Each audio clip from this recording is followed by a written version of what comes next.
The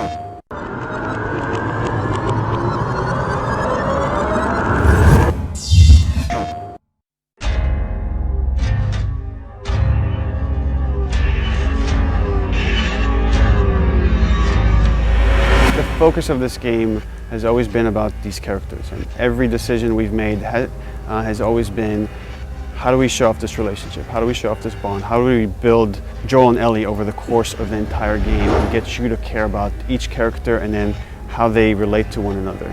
With Joel as a character, there's an interesting kind of conflict. Here is a guy that is willing to do whatever it takes to survive.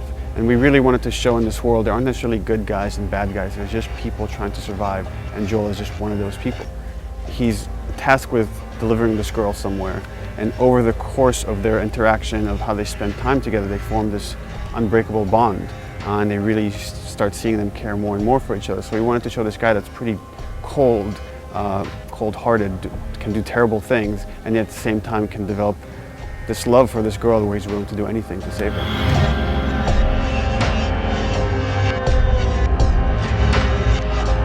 Well, it all started when we saw a documentary about this fungus called the cordyceps. And the way that fungus works is it infects different species of insects. The fungus develops inside them, burrows its way into its mind, and take control, essentially, of the insect. What if this thing jumped species and infected people? And that was the earliest inspiration. And so that was a really beautiful jumping off point to us, because we thought we could do something unique. It wasn't just your typical ambling zombie sort of thing, but we can actually have some science behind it and ground these things. And we don't want to just make the typical ghoul. We want to actually bring the fact that this is a suffering human being that actually, like, if you and I were caught by this, then that's a traumatic experience. And then put yourself in Joel, Tess, and Ellie's shoes, and it's like, this is the last thing that we want to happen. These two stages, these two classes of infected that you're seeing, there's the runners. And they still have a bit of vision, so they can kind of see you if you're moving around. You have to kind of watch out where they're looking. When you're dealing with something that can see you, it's much different than something that is stage 3 of the infection, or what they call the clickers, which is using echolocation, a form of echolocation.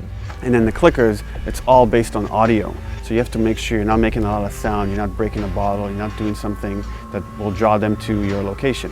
On a psychological level as a player, it kind of invests me in trying to see, like, what's behind that bush, what's around that corner, you know, and we can play with darkness and light in there and the sounds, etc. So we really want to, like, not only beautify it and say, like, oh, this is really gorgeous, but at the same time, like, kind of like add that suspense in there.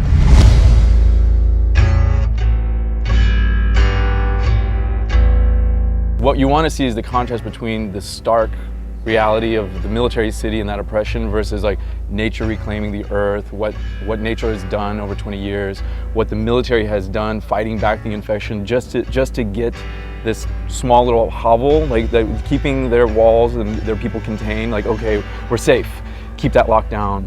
You're in the city, and it's, in a way, you're surrounded by death. There's no one there. It's locations you're familiar with and that should be filled with people, should be filled with life, and they're empty. First of all, it's beautiful and creepy. Like, it's one of those, like, weird, like, nature's pretty amazing kind of things. So there's that kind of darkness there, but at the same time, there's this beauty to it, whereas nature is reclaiming the earth and you're seeing all these trees and you're really drawn to explore it. And then you're also seeing the world through Joel's eyes, who's just a survivor. How am I going to get from point A to point B? And it's contrasted against the way Ellie views the world. And it's like, again, all she's known is this oppressive quarantine zone. So when she comes out, she's never seen a skyscraper up close before. And for her to come out and actually be next to these things, these skyscrapers, glass buildings, like, wow, this is really amazing, this is really impressive. So we want to see it kind of through her eyes. In a way, they're scared for their lives. She's just enamored with the world and how it looks because she's never seen anything like this.